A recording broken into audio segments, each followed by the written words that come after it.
Ringo Starr had always been known for his cheerful smile and steady presence, but when he turned 85, something in his usual joy seemed dimmed. During his birthday celebration, which he calls his annual peace and love moment, fans noticed something different. As he spoke about his friends and his life, his voice cracked, and tears began to fall. For the first time, he openly mourned his fellow Beatles, John Lennon and George Harrison. Those who were watching could feel the deep sadness behind his words. Not long after that, he cancelled his shows in Philadelphia and New York because of illness. Doctors told him to rest, but his emotional breakdown made fans wonder if something deeper was wrong with the last surviving Beatle. Richard Starkey, the man the world would come to know as Ringo Starr, was born on July 7, 1940, at 9 Madryn Street in Liverpool. It was during one of the darkest times in British history. German bombs were falling on the city almost every night, shaking the streets and sending people running for shelter. His parents, Elsie and Richard Starkey Sr., tried to stay calm for their little boy, but fear was everywhere. His father worked as a baker, but as times grew tougher, he slowly started drifting away from the family. When Ringo was just 3 years old, his father left and never returned. His mother suddenly found herself alone, raising a child in a city torn by war. To survive, she worked during the day as a cleaner and spent her nights serving drinks as a barmaid. Life was hard, but she refused to give up. In 1944, when Ringo was only 4, the two had to move to a smaller and cheaper home because they couldn't afford rent anymore. They were poor, but they had each other. Then tragedy struck again. When Ringo was 6 years old, he became seriously ill. What started as stomach pain turned into a burst appendix. Doctors performed surgery, but things took a dangerous turn when he developed peritonitis, a life-threatening infection. He fell into a coma and remained in the hospital for nearly a year. His mother feared she might lose him. When he finally recovered and returned home in 1948, he was already 8 years old but had missed so much schooling that he couldn't even read or count properly. Still, Ringo didn't complain. He smiled through everything and simply kept going. Just when life seemed to be improving, fate tested him again. At 13, Ringo was still trying to catch up in school when a tuberculosis outbreak swept through Liverpool. He got sick once more and had to spend 2 long years in a special hospital for recovery. Those years were painfully lonely, no school, no friends, no noise except the echo of hospital sounds. One day, a nurse gave him a small cotton bobbin mallet and told him to tap it on a metal cabinet to pass the time. That single sound changed his life. It awakened something deep inside him, a love for rhythm. Later, a kind hospital worker gave him a record called Bedtime for Drums, and Ringo listened to it endlessly. The beats comforted him and gave him something that finally felt like his own. When he left the hospital, he returned to the tough Dingle neighborhood of Liverpool, one of the roughest parts of the city. It was full of gangs, fights, and crime. To survive, young Richard joined a local gang for protection. He often witnessed violence and was even attacked by rival boys. After one brutal beating, he began to question his place in the world. Small, shy, and unsure of himself, he turned to music as his escape. It was the one thing that made him feel free. In 1956, at 16, he found a job as an apprentice machinist in a factory. There, he met a co-worker named Roy Trafford, who loved a music style called skiffle, a mix of jazz, folk, and blues played on homemade instruments. Together with another worker named Eddie Miles, they began practicing in the factory basement and formed a small skiffle group. That Christmas, Ringo's stepfather, Harry Graves, bought him his first real drum kit, used but precious. 2 months later, Ringo joined the Eddie Clayton skiffle group and played his first live show at the Cavern Club on July 31, 1957. He worked long hours at the factory during the day and played music at night, never complaining about being tired. It was the only thing that made him feel alive. In 1959, another opportunity came when a local band called the Hurricanes asked him to join them. They were about to rename themselves Rory Storm and the Hurricanes, and they wanted a proper drummer, someone with real drums, not homemade ones. Ringo said yes. Around that time, he began calling himself Ringo Starr, inspired by the rings he wore and by his desire to sound like someone meant for the stage. When he got solo moments, the crowd would chant "Star Time," and his confidence began to grow.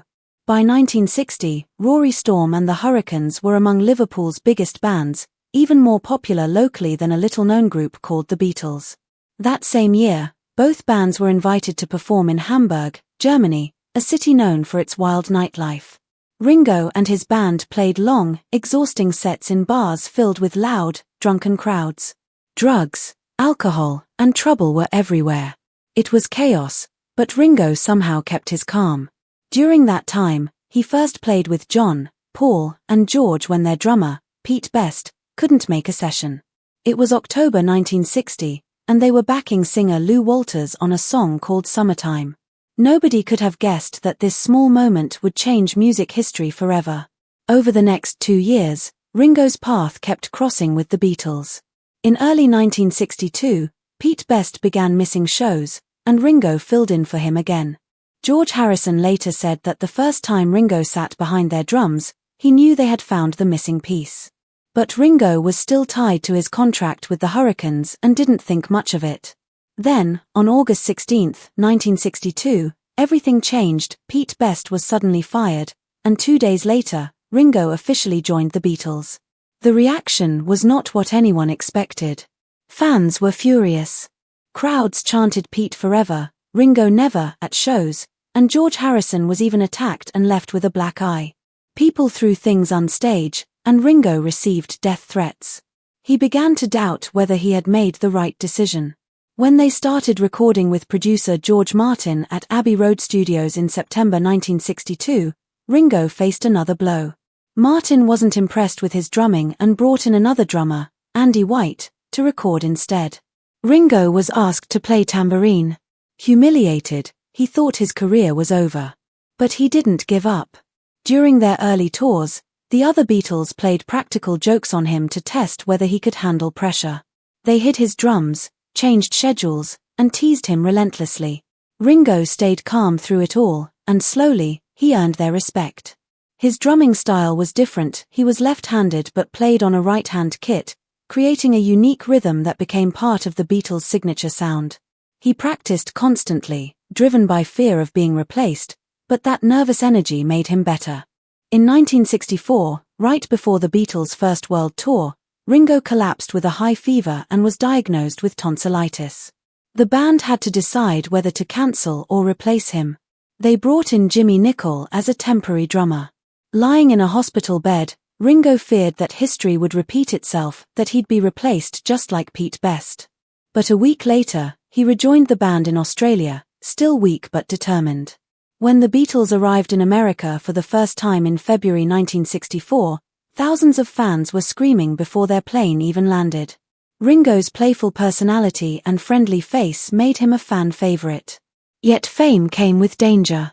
In San Francisco that June, hundreds of teenage girls surrounded him at the airport, and several fainted from excitement. Police had to form human barriers to protect him. Ringo smiled through it all, pretending he was fine, but the constant pressure was starting to wear him down. By 1965, while filming the movie Help, in the Bahamas, band's fame had turned into a burden. The shoot was filled with tension, bad weather, and disrespect from local officials. John Lennon drank heavily, and the others grew frustrated. Ringo, usually the peacemaker, tried to stay positive but could feel the cracks forming in their friendship.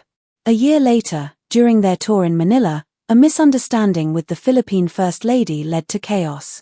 The Beatles were accused of insulting her, and suddenly their police protection disappeared. They were attacked at the airport, beaten, and robbed by government agents. Ringo was terrified and later said he never wanted to tour again. By 1967, during the recording of Sgt. Pepper's Lonely Hearts Club Band, Ringo's role in the group began to shrink. John, Paul, and George were experimenting with new sounds and drugs, and he often sat in the studio for hours with nothing to do. He learned to play chess just to pass the time. Even though his drumming on A Day in the Life became legendary later, at that moment, he felt invisible. George Harrison once said it didn't feel like a band anymore, it felt like Paul playing piano while Ringo kept time. Still, Ringo's steady rhythms were the glue that held their music together, even when no one noticed. Then came August 22, 1968. Something inside Ringo finally broke. During the recording of the White Album, he felt so unappreciated and unwanted that he walked out of the studio without telling anyone. He later said, "I felt like I didn't play well, and the other three were really happy without me." He left a note that simply said, "I quit." For 2 weeks, the Beatles continued recording without him, until John and Paul realized how much they needed him. When he finally returned, George had covered his drum kit with flowers as a peace offering. That small gesture reminded Ringo that he was loved, but the damage within the group was done. In the years that followed, the Beatles fell apart, and Ringo struggled to find his place in a world that suddenly felt empty. He built a solo career, acted in films, and became known for his kindness and humor. But behind the peace signs and smiles, there was always a hint of sadness, the weight of losing his closest friends, the fear of being forgotten, and the memories of a life that had started with hardship and never really stopped testing him. When he cried on his 85th birthday, fans saw not just an old musician breaking down, but a man who had survived poverty, illness, rejection, and global fame, only to outlive the people who once shared his dream. It wasn't just illness that made him cancel those concerts, it was grief, age, and the realization that time was finally catching up. Yet even through the tears, Ringo ended his speech the same way he has for decades, with his hands raised, giving the world his message of peace and love. Because after everything he's lived through, that's what he still believes in most. Ringo Starr had reached a breaking point inside Abbey Road studios. Paul McCartney had just criticized his drumming on the song Back in the USSR, and Ringo finally had enough. He told the others that he felt unloved, unwanted, and not good enough for the band anymore. John Lennon's reaction caught him off guard when he said, "I thought it was you three." Ringo realized they were all feeling disconnected from each other. Tired and heartbroken, he left everything behind and sailed away to Sardinia. Alone on a yacht, surrounded by the calm sea, he began writing Octopus's Garden. The song came from a simple place in his heart, a wish for peace, escape, and joy. Back at Abbey Road, the others soon regretted his absence. They sent messages begging him to return. When Ringo finally came back on September 4th, his drum kit was covered in flowers spelling out the words "Welcome back, Ringo." For a moment, it felt like the love had returned. But by 1969, the tension inside the band had grown worse. Yoko Ono had broken what had once been an unspoken rule: no wives in the studio. After she and John were in a car crash, John brought a hospital bed right into Abbey Road so Yoko could rest there while watching them record. Ringo tried to keep the peace as arguments filled the room. It no longer felt like the joyful band they used to be. Yoko joked that heroin was their new form of exercise, but no one laughed. Ringo could see how much things had changed. Paul later said it felt like there was a fifth Beatle in the studio, and it wasn't another musician, it was the drug addiction that had taken hold of John. In September 1969, Ringo himself was rushed to the hospital with severe stomach pain. It turned out that the same kind of illness he had as a child had returned. The timing couldn't have been worse, it was right in the middle of recording the Abbey Road album. Paul, John, and George quietly wondered if they could finish the album without him, but deep down they knew it wouldn't be complete without their drummer. They were scared of losing their friend, and that fear made them realize how fragile their bond had become. A few weeks later, Ringo saw something that broke his heart even more. Inside the studio, John and Yoko were tied to a chair, sweating and trembling as they tried to quit heroin cold turkey. Ringo watched helplessly as John screamed for relief for 36 hours straight. When Ringo tried to comfort him, John lashed out, saying the band had driven him to this point. That night, John wrote the song Cold Turkey. A few days later, he was using again. Ringo could see his friend slipping away, but there was nothing he could do to stop it. By 1970, the end of the Beatles was near. Ringo was sent to Paul's house to ask him to delay his solo album so that the band's Let It Be release wouldn't be overshadowed. Instead of agreeing, Paul exploded. He yelled, pointed his finger in Ringo's face, and shouted, "I'll finish you now." Ringo quietly put on his coat and left. It was the only time their friendship had ever turned violent.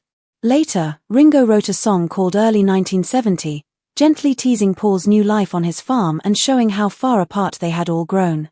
Then came the official end. On April 10, 1970, Paul publicly announced that the Beatles were over. Ringo didn't hear it from his bandmates, he found out through the news. The shock hit him hard. He fell into depression, spending long hours sitting silently in his garden, staring at the sky and wondering who he was now that the music had stopped. The man who had once been terrified of being replaced now found himself in a silence that no drumbeat could fix. Later that same year, Paul sued the others to dissolve their partnership. Ringo, to everyone's surprise, took Paul's side. John and George were furious. They thought their issues with Paul had been settled, but Ringo believed ending the legal ties was the only way to move forward. The lawsuit made it clear that their brotherhood had truly shattered. Despite everything, Ringo kept trying to heal through music. In April 1971, he released Early 1970 as the B-side to It Don't Come Easy. The lyrics mentioned each of his old friends. George might join if he's around, John might play if he's nearby, but Paul won't even talk to him.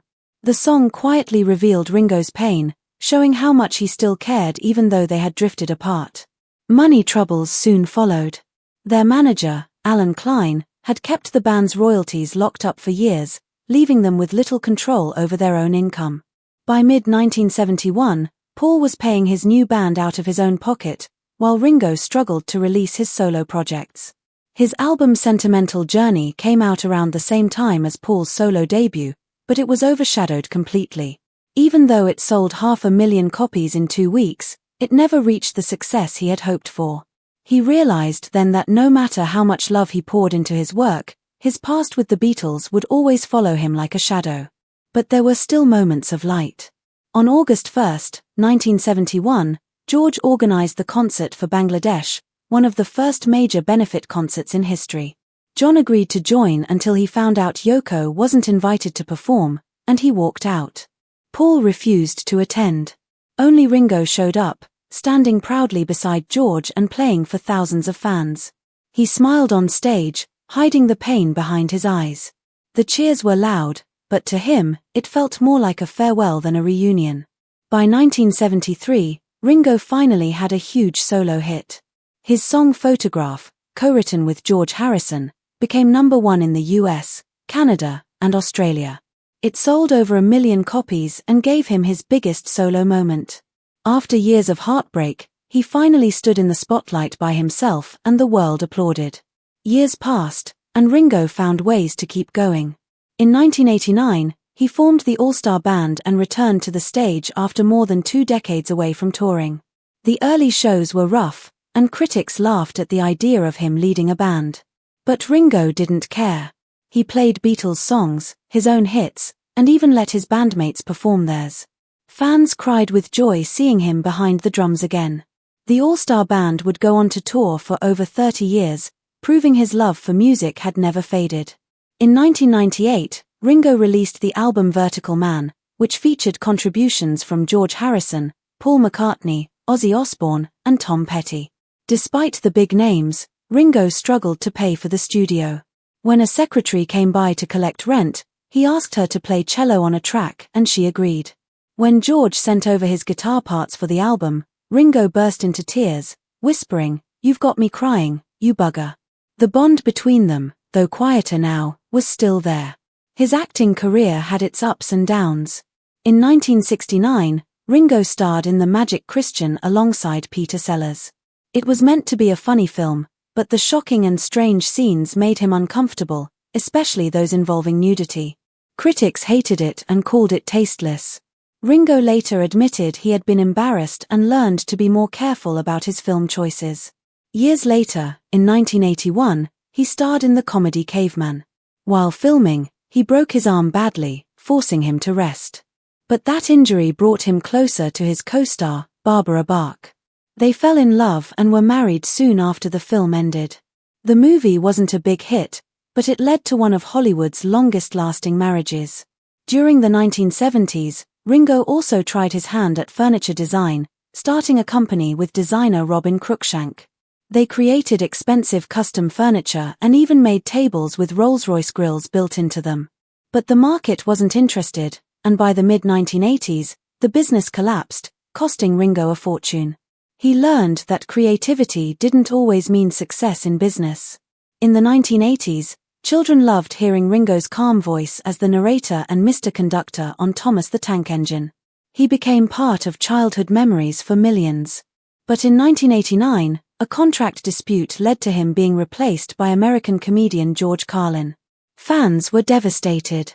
Carlin joked that he had become the anti-Pete Best, referring to how Ringo once replaced the Beatles' first drummer. Though Carlin did fine, many fans said the show never felt the same without Ringo's warmth. Ringo's personal life, however, was often painful. His first marriage to Maureen Cox had been full of problems. By 1970, it was falling apart. Ringo drank too much, cheated often, and was rarely home. The final blow came when George Harrison confessed that he had fallen in love with Maureen. One night, she even found George in her bed. When Ringo found out, he didn't yell or fight, he just said, "Better you than someone we don't know." Their marriage officially ended in 1975, with Ringo paying Maureen a large settlement and giving her custody of their children. In the late 1970s, Ringo's drinking and drug use got worse. He overdosed in 1978 and was rushed to the hospital. He admitted later that he sometimes drank 16 bottles of wine in one day and barely ate because of cocaine. His home became chaotic. His stepdaughter, Francesca, described it as a drug den where he and Barbara hid away from the world. Ringo said he had pictures of himself performing on stage but couldn't remember any of it. The breaking point came in 1988 when Ringo woke up one day to find his home destroyed. His staff thought it had been robbed, but it was him. He had done it while drunk. Barbara was badly bruised and nearly unconscious. That horrifying moment pushed them both into rehab in Arizona. It saved their lives. Ringo later admitted that he had known he had a drinking problem for years but didn't know how to stop. Rehab gave him another chance, and from that point on, he committed to sobriety. In the decades that followed, Ringo rebuilt his life and reputation. But even then, challenges kept coming. In 2024, at the age of 84, he suddenly fell ill just before a concert in Philadelphia. Doctors ordered him to rest, forcing him to cancel that show and another one at Radio City Music Hall in New York. Fans were deeply concerned. He had already played most of his tour, and though he insisted he still felt strong and exercised daily, everyone knew time was catching up. Then came his 85th birthday in 2025. What should have been a happy celebration became an emotional moment for fans around the world. Beverly Hills declared it Ringo Starr Day, but what people remembered most was his tearful speech during the annual Peace and Love moment. For the first time, Ringo openly mourned John Lennon and George Harrison. The tradition that started with a small crowd in Chicago in 2008 had now spread to 30 countries, and even NASA joined by beaming his message to the moon and back. It was more than a birthday, it was a tribute to his lost brothers. Still, Ringo refused to slow down. He announced that he had finished 2 new country albums, one produced by T-Bone Burnett, and planned to release them in 2026. When reporters asked if he was finally retiring, he laughed and said his kids were tired of hearing that question. He said that if anyone called with a gig offer, he'd still be ready to go. But 2025 also brought fresh controversy. His charity, the Lotus Foundation, had raised millions through his art shows, including a recent exhibit in Las Vegas featuring paintings made with a spinning Rolls-Royce engine. Every dollar went to causes like cancer research and addiction recovery. Then came reports from the Pandora Papers revealing Ringo had several offshore trusts in Panama and the Bahamas that handled his royalties. There was no proof of any wrongdoing, but the headlines caused speculation. Ringo chose not to respond. He simply let his actions and generosity speak for themselves. Through every rise and fall, one thing has never changed: Ringo Starr's heart. He has seen war, poverty, fame, addiction, and loss, yet still preaches peace and love to the world. Even as the last surviving Beatle, he carries the legacy with humility, humor, and grace, proving that no matter how dark life becomes, the beat must always go on.